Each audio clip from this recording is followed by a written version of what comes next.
are welcome. Please take your seats. Take your seats. So, alright.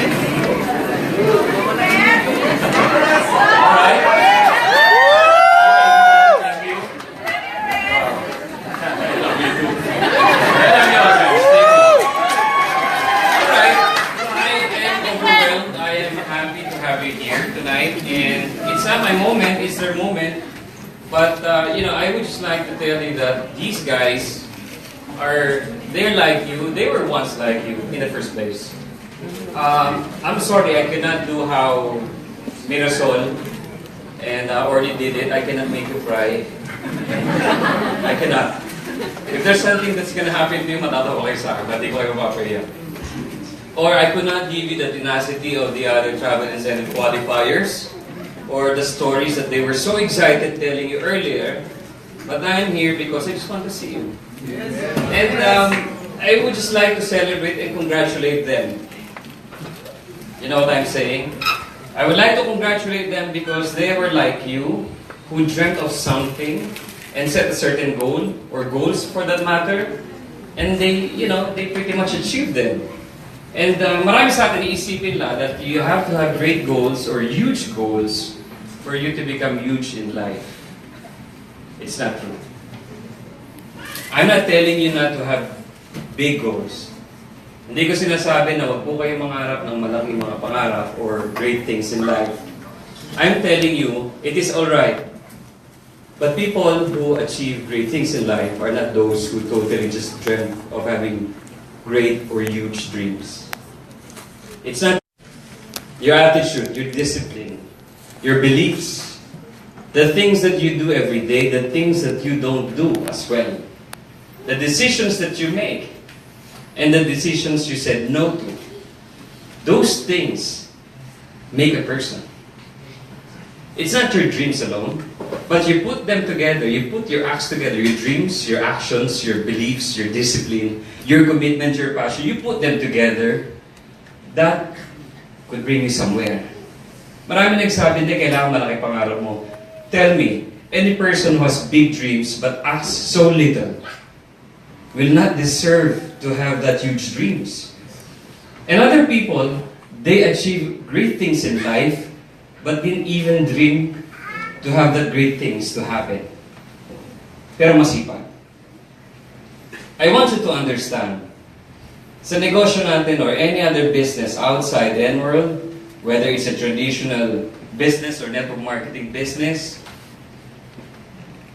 you know what? Dreams don't really matter if you do not work on them. And today, one example is that, can I have another dream microphone? This one's not working well. Thank you. So this one is a bigger dream. So, these guys set a certain goal. I want to be part of the travel incentive. It's a dream. But do you think they will be part of that kung hindi sila nagtrabaho to achieving that particular incentive? That's not gonna happen. You can always dream whatever you want, whenever you want. But if you don't work for them, walang mangyayari. Why do I keep saying this and why am I here to remind you of these things? Because holidays, they're just around the corner. You will see people celebrate huge parties, grand reunions with families, exchange gifts. And you will see others on the other side of the fence or on the other side of the table. Hirap pa rin, may mga problema pa rin, and then they're still trying to make both ends meet. The problem lies, and the thing that's a difference between you and that person on the other side of the table is that you've worked something out in the past and today. What you're today are the results of what you've done in the past. Hindi yung resulta mo ngayon nag-determine yan yung meeting mo kanina. I'm sure you're making a lot of money today, but that's not because of what you did yesterday. But those are the things that you did longer than months ago, years ago. Yes. But they must be realized that when you do things, you have to make them really consistent. Can you imagine a store selling a lot, but only is open like once a day for 2 hours? And then in a week, like 3 times a week? Yung neighborhood stores ninyo, are they open every day? Every night? Well, for sure, hindi lahat yan 24/7, but they're open every day. They're open every night. And then yung mga taho, they sell their tahos every day, not once a week, not twice a week. I'm telling you these things because you have to understand, a lot of people who entered NWorld, who entered this business, would say to themselves, I wish I could be like them. I dream one day that I will be like them. But, you know, those are good and wishful thinking that are truly admirable. But another thing if you could do for me and for yourself and for your family is when you try telling yourself, I'm gonna do that today. I'm gonna start doing that tomorrow. Because tonight is already late. It's already almost 8 p.m. And I have to go tonight and prepare myself. Go get some good rest. Starting tomorrow, I'm starting that kind of routine. And if you start telling that to yourself, you got to tell yourself to do that every day. How about me? I'm a part-timer, I have a work. You got to make your decision. That after work, or during holidays, during break times, you got to do what you need to do. Gagawin mo to once a week, fine. You'll get a result of once a week work-related results. You're going to do this twice a week, fine. You will get the same results. Trabaho ng pang 2 beses isang linggo. Now, if you think the guys who joined us in New Zealand are quite lucky alone, you're mistaken. They're the guys, just like you, who have encountered challenges and obstacles, and haters, and negative people, negative customers, and bashing, and discrimination from friends, from loved ones. Not all of them, but some of them. And perhaps not all of you, but some of you may have encountered that, or is currently encountering that right now from your friends, from your loved ones, from your parents, from your siblings, kapitbahay mo, kaibigan mo, worse, your partners. What am I here to tell you? Is that great things not for those who wished for it. And a lot of people who are in this world would not be baon sa utang, but they are like 6 feet below the ground sa utang. If you do a right mind and strong in life, di ba? But isn't it the situation today, but you hardly notice it? That you let moments pass by, not enjoying them, not doing what you want. And when moments pass by, when era pass by, you don't do things that you prefer doing, you want things to be done according to your desires. Challenges already won over you. Terrorists. It's a figure of speech, by the way. They already won over you. The negative things, the negative factors, the negative elements, they've already won over you. The key to achieve more in life, as it is in NWorld, is that kung nagsisimula ako ngayon, I will try to make it as palatable as possible. Kung nagsisimula ako ngayon, try to focus your attention, number 1, to the results that you want to achieve. Number 2, to the efforts that you need to bring in. 2 things. Not only on the results. Focus on that. And education will do a lot of help for you. If you don't educate yourself, no matter how passionate, how commitment, how dedicated, how driven you are, come on. Kung hindi mo alam yung gagawin mo, nothing's good gonna happen to you. Hindi na pwedeng puro excitement ka lang, puro hype ka lang, puro pangarap ka lang, but you don't know how to present the products. You don't even know how to conduct an NBO. You don't even know the person sitting beside you. Does that matter? It does. Have you already asked the person sitting beside you his or her name? Well, in case they are not part of your group, have you already asked them? You can ask them now. Ask for their names. You don't really have to exchange numbers. Yeah, please, come on. Ask for their names. Imagine this. One classroom, one huge classroom, and nobody knows anybody. Come on. Come on, guys. When you are in a class of champions, Hindi ka man nagtataka bakit ako, I feel left behind because I don't know him. Of course, you won't even know him. You don't even ask that person's name beside you. Tinanong ba yung name, Mr. Mapogay? Or because you already know his name? That is his advantage. Why? Because that's him. How about you, as a starter, beginner? Nobody recognizes you. Nobody gets to know who you are. So all you need to do is ask. That's part of education. Sometimes you don't just really have to read books, watch podcasts, or read articles in social media or in the internet. All you need to do to learn and to educate yourself, ask. Pag hindi mo alam, you ask your teacher. Nung nag-aaral ka, pag hindi mo alam, you ask your tutor or your mom or your ate. Kung sino man, kaklase mo mahusay, you ask, di ba?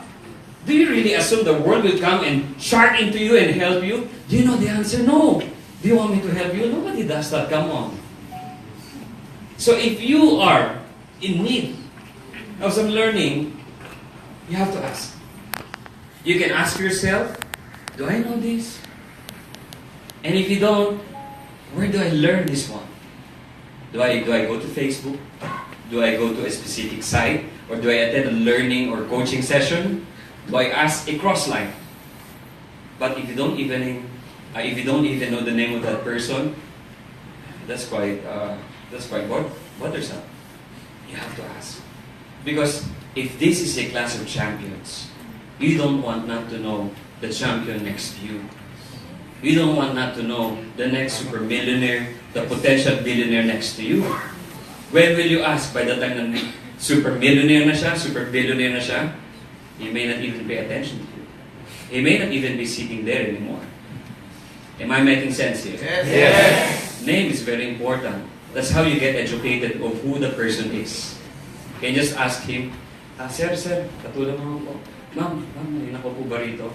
Imagine if you have a guest, a prospect, dinala mo sa office, and you if there's 100 people on our third floor, and everybody else, you know the name, hi Paul, I have a guest. Oh, by the way, I'll see you later, huh? But you don't really know each other. You know his name. Sasabihin mo siya, who are you? I don't know. Alam mo kita? How about weak or strong leg? Nobody will ask you, nobody will tell you that, right? But if you know the person's name, it will build confidence sa'yo at sa customer mo. Danny, sir, kung wala kang guest, pero pwede ko manghiramin mo na yung upuan? You don't really need a chair. You just want to tell your prospect that you know everyone in the room. Siguro sikat ka na rin, siguro kumikita ka na, you know everybody. Your prospect does not know that they don't know your sponsor. Yes. But your sponsor knows everybody. So there is a presumed understanding that if he knows everybody, everybody knows him. But that doesn't really follow. But it makes sense to know everybody. You don't want to go to the third floor and then, feel alone because wala yung upline mo, wala yung mentor mo, wala yung upline mo. And you are from the province somewhere where we don't have an office. You don't want to know just the person within your line. I'm not saying you go out on a date. Don't get me wrong. I'm not saying you exchange numbers and you send emojis with heart. I'm not saying you do that. I'm only saying that's the fundamental of any business. You must know your associate. You're associated to one another, whether you like it or not. Whether somebody here is a prospect who will sign up and he doesn't intend to join later on, he just wants to buy a product. If you let that person feel welcome and become part of the group, he or she will have a difficult time saying no. Downline mo siya o hindi, may income ka sa kanya o wala, that person will sign up. And imagine if everybody's doing that around, it will make things easier for you. Yes. Trust me, I know this very well. I've been in the industry long enough to know this. And I started in this industry with a simple dream. No, not a Ferrari, not a Porsche, not even a brand new Toyota Fortuner. Because that time, there wasn't even a Fortuner then. I just wanted a cell phone. No. Yes. Just a cell phone. and tell me that dreams determine my future. Dreams determine your future. They do not. Actions. They do determine your future. Again, to supplement your action, the number one important thing is you educate yourselves. Nakatin na ako ng NBO, nakatin na ako ng NBO, nakatin na ako ng product demo. Good! If you're free, attend some more. How we wish, really, during the times when we were in the university, that we can attend another class of the same lecture. So we would master them. Tama? But there's only one class in one time. Hindi na uulitin yan. If you want, you get a tutor. Or somebody else who will rerun things again for you. Pero kung wala, one time lang yun. Kung absent ka pa, lagpasan mo na yun. But here, you got a good opportunity. You can learn and relearn things again. If you miss out on some things, you can attend again. Walang bayad. And sometimes, that becomes a disadvantage because it doesn't charge you anything. Yes. You do not pay attention attending. Exactly. You do not pay attention learning. Why? It's free. Imagine if you're being charged for an entire course of 5 NBO, 5 NBOs, 5 product demos, 5 special training, MIT, EON, whatsoever. And you're paying something else. Would you miss that one? Hardly. At all, baka hindi. Bakit? You're paying for it. And there's a difference. There's a difference. But come on guys, didn't you pay for the fare of the bus or the taxi or Grab or Uber or the Superman who brought you here? You paid for it. Why don't you make something out of it? When you're here, make things happen. When you're not doing anything, when you don't have any in the prospect, educate yourself. I'm putting a dedicated time on telling you to educate yourself. Marami sa atin ayaw yan. But we have enough time to binge watch. We have enough time to backtrack yung episode ng telenovela today. Sorry, yesterday. Not because I watched that I know, but because I know my people enough and I know the market enough. A lot of people try to backtrack and watch. If you can do that for telenovelas, if you can do that for some TV episodes, drama episodes, why don't you do the same for learning and educating yourself? Try to do that as well. And if you do, imagine a world totally different from how you view it today. If you know more things, you will hardly encounter challenges that you cannot overcome. The word is challenges that you cannot overcome. Words, perhaps. Ibig sabihin, when you learn a lot of things, when you're well-educated, it doesn't mean, hindi ibig sabihin na hindi ka magkakaroon ng challenges. What I said, there's hardly challenges that you cannot overcome. Sa madaling salita, kapag mas marami kang alam, kung ano ang pagsubok ang meron, kaya mo magpasan. Yes. Because you know more. Then you know less. And these guys, again, learn the value of understanding. Educating is one thing, education, learning is one thing, paying attention is another. That's number 2. I'm telling you, other than educating yourselves or learning, try to pay attention. When you pay attention, that's when you understand that not all learnings must be applied. Does it mean lahat ng sinabi ko rito, you really have to cascade down the line? Does it mean na lahat ng pinag-aralan mo sa eskwelahan, you have to apply that today? For all we know, you could hardly find something that you could apply today. And you're asking yourself, ba't nga ba ako umaten sa calculus class niya? Ba't nga ba ako naghiwa ng palakhan ng bata ko?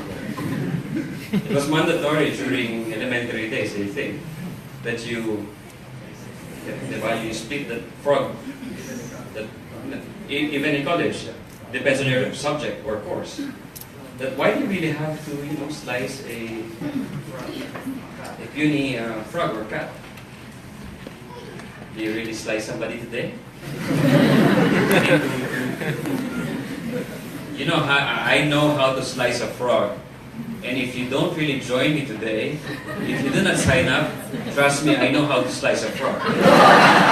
Into halves. Split. In the middle. I can also tell you which organ it is. So you better watch out. I'm giving you this last chance. How many packages are you getting?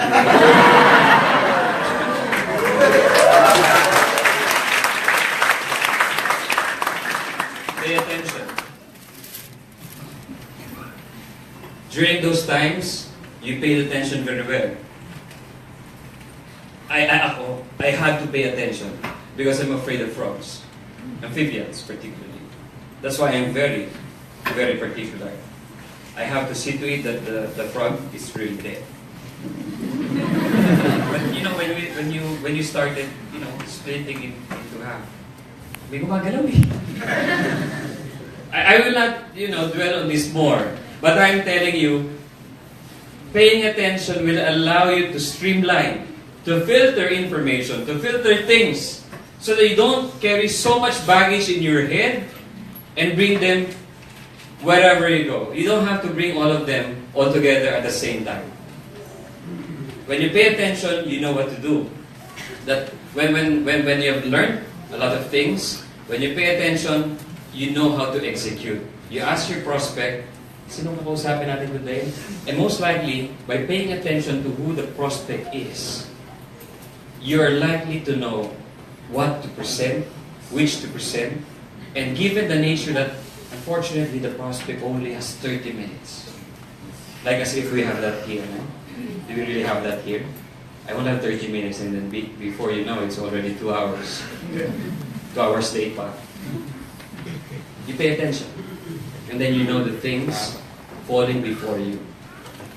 It's not, it's not chamba. It's not magic. It's not something ang swerte nyo naman, alam nyo yung gagawin. No, because inaral nyo na eh. Yes. What do you think teachers teach you? Napanaginipan na the night before? Di ba? Gumawa sila ng lesson plan 2 minutes before? They don't. They know that.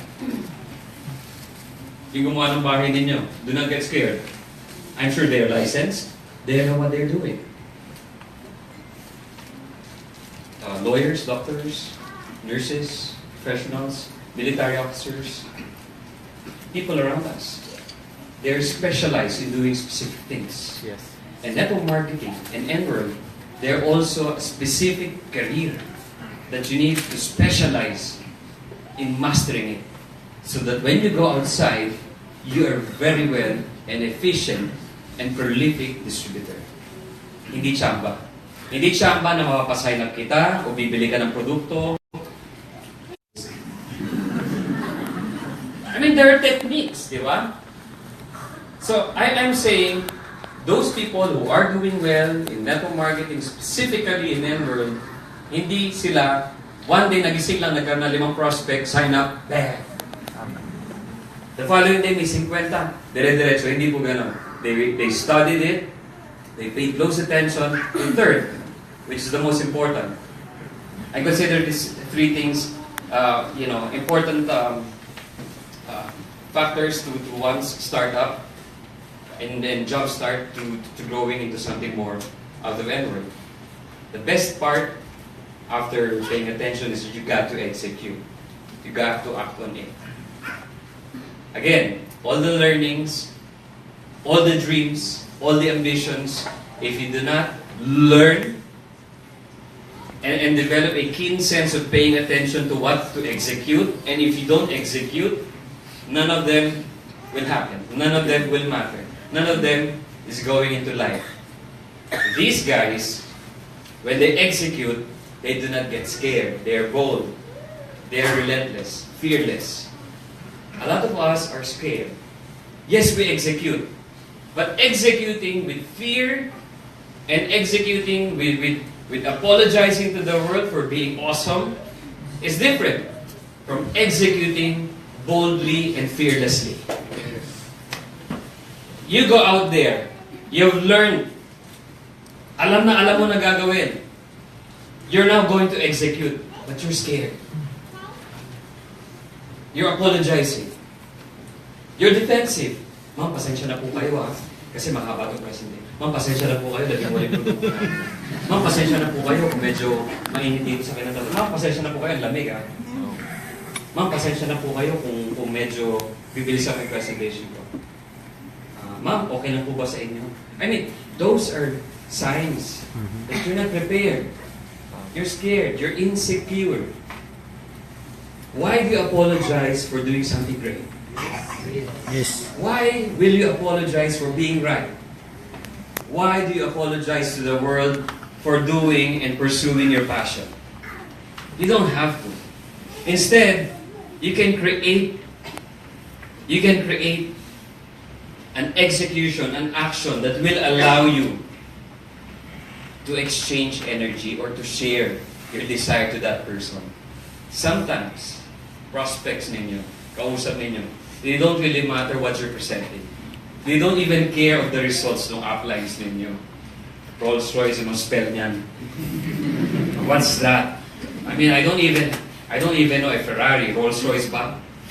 Or Ferrari, that's not true. Pahiram lang yan, nasa Shell, meron din yan. They have it like for 300 pesos and I have one of them. The real ones and the toys. Yes! But that doesn't matter. The person who's listening to you is after you. If a person sees that you're incapable of sharing the opportunity, nakita niya hindi ka confident, nakita niya na you're not sure if tama ba yung sinasabi nito? Baka if I consume that, something's gonna happen to me. Worse, when you present something and when somebody asks you of things, you don't know the answer. Ma'am, don't worry. Pupunta tayo sa office. Sasagutin niya lahat ng upline ko. Yung upline ko, kumikita ng malaki yun. You don't see the point that it doesn't make any connection. Kung gaano kalaki ang kinikita ng achievers dito, anumang kotse, meron siya bahay, or ganda ng putis, what matters is now. When you appear before a prospect, that is the moment. Not later that time, not later tomorrow, not next week. Not when you're more prepared. Some people are forced and faced with obstacles and challenges. They emerge very successful. Not because of the dreams, but they have executed a well-done action to go out of the challenge.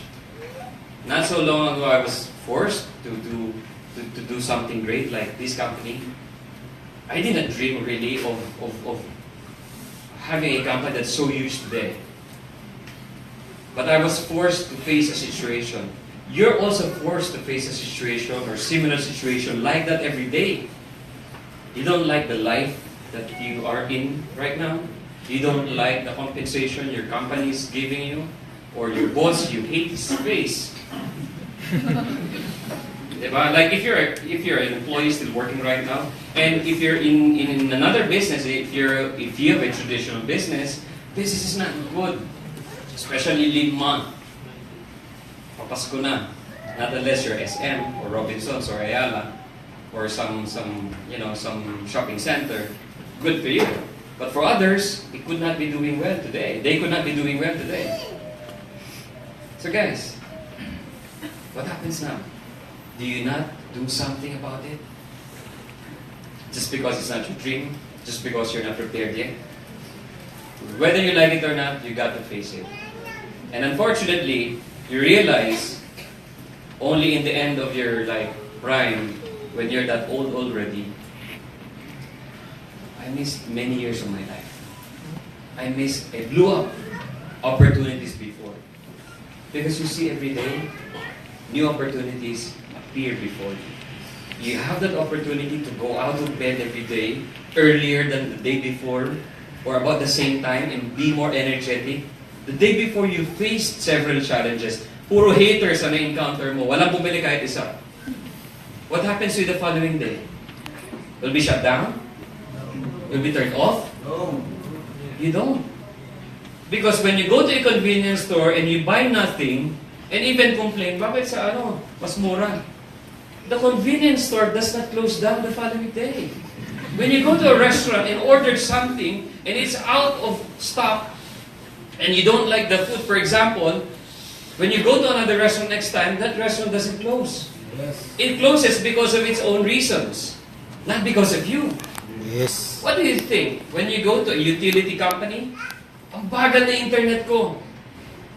Aalis na ako, lilipat ako sa kabila. Masasarado ba siya because of you? You do the same. You do not shut down. You do not get sidetracked. Because a prospect said no to you. Because a client returned a product. Siyempre, order ka ba naman ng 50 ng whipped cream? Kala mo, iba-iba pa rin. Hindi, I mean, diba? For some reason, you know. Diba? Because tinuwi, maraming ganyan. So, ganyan karami. And hindi niya alam pala na iba-iba pala yung mga produkto. Iba pala yung body gel. Diba? Sa body cream. Kala ko pareho. Diba? So guys, come on. You have to understand this. People who speak before you here kanina, and I think there's like 1 to dozen more of them who speak. Mamaya? I'm kidding. 50, no, 60 sila mahigay. Imagine that. 2-year-old company sending 60 plus people in New Zealand. Yes. Woo! I think I have gone through my allowable time because ako mismo nagsabi there should be only 15-20 minutes per person. That should include me. I'm sorry, I missed it out. But guys, before I end and hand over this microphone to someone else, I want you to understand that these guys set a specific target, New Zealand. In the process, they became great. Other than New Zealand, they could be qualifiers for other travels. No, it's not New Zealand or any travel incentive that you have to set your goals, your eyes into next time. It is about you making that progress. Make small steps of success, even failure count. It doesn't matter if you sell something today. What matters is that you will sell still things tomorrow. Yes. Why? If you sell a lot today, won't you sell something tomorrow? Okay na, kota na ako. Yaman ko na, 100,000 ako this week. O, next week naman, kasi hindi ko pa mauubos ito eh. It doesn't work like that. Alam niyo po yan. Right? So, you got to be consistent. The learnings, the execution that you do every day, be consistent. Keep doing it for a long, long time. And it will become a good habit. Sometimes it becomes your lifestyle that when you don't do it, you feel incomplete. It's like there's something missing in me. Parang kulang ako sa pay-in ngayon. Anong oras na ba? 11:30 pa lang ng gabi. May 30 minutes pa ako. Bago mag-midnight. And then I have to post something in social media. Or at least I got to message some of my key leaders and inspire them. Or at least pick some calendar schedule for the next 2 days. Something like that. You do not get sidetracked when challenges come to your way. Imagine this. If you have challenges right now, if you're in that situation, for example, I'm not saying you are, but say you are into something like, hindi ko ba na-achieve yung goal ko? I want 5 million a month. I'm only making 3 million. Oh, that's so bad. Come on, diba? But if you are in that situation, or if you're in that situation, I got to pay my debts. I got to pay my bills. Christmas is coming. I have to give gifts. I have to donate something. I need to share. But I don't have enough. Nagbabayad pa ako ng mga utang ko before. For example, you know what? The solution is not worrying. And worrying solves everything. No. Worrying doesn't solve anything at all. It worsens things. Doing nothing also, also complicates problems. Yung wala kang gagawin, minumultiply niya. Problem becomes exponential if you worry and if you don't do anything. How do you solve them? Act. Yes. Execute an action. An action plan that will allow you to be in a different position. Different situation, different results. Don't get it wrong. If you try doing things over and over and over again and you're not getting any result that you expected or that you wish you would get, there's something wrong. It's not because you need to work harder. Sometimes you got to assess yourselves as well. But during the course of you understanding and paying much attention to the things that must be learned in this business, by this time you already know that if you're doing the same hustle for like 1 month, 2 months, nothing's happening, by then you know that you need to adjust. Diba? It's like running 5 kilometers every day. You're not getting the results that you want. You're not slimming down or you're not trimming down. You have to do something else. What? Do you have to run 50 kilometers a day?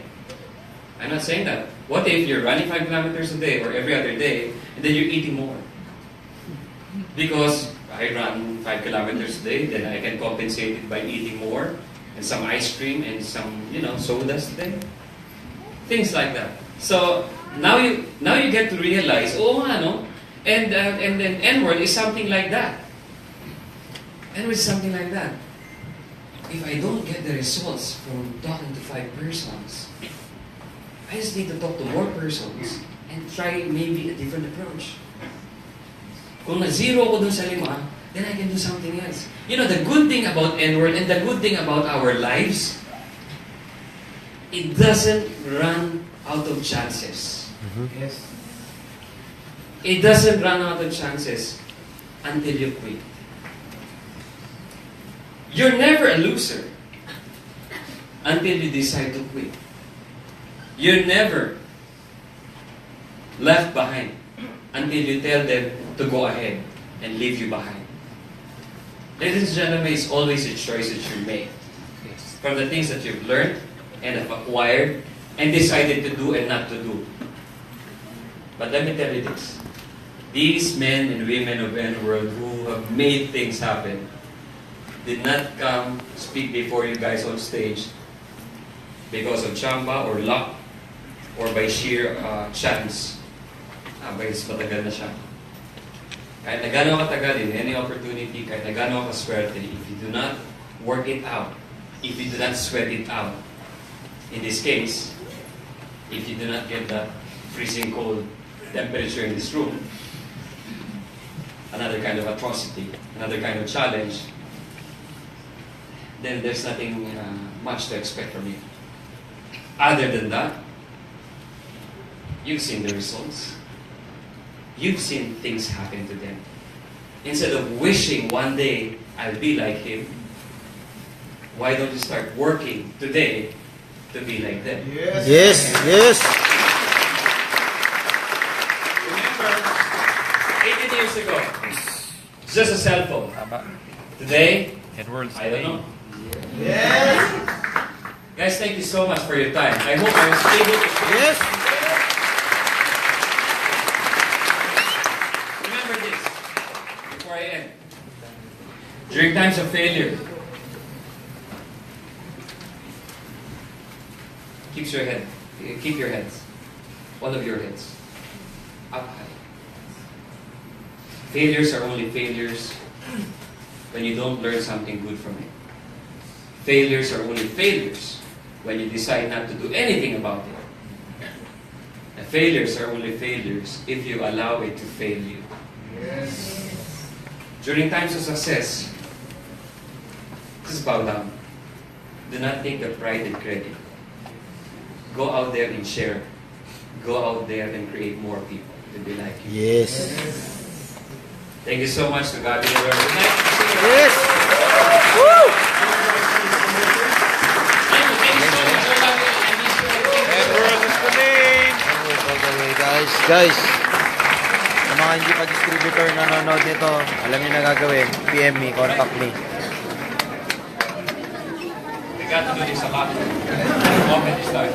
PM me. Right, bye. Cheers. Sa mga nanonood na hindi. Once again, our president, Mr. Juluis, Allan, Nolasco.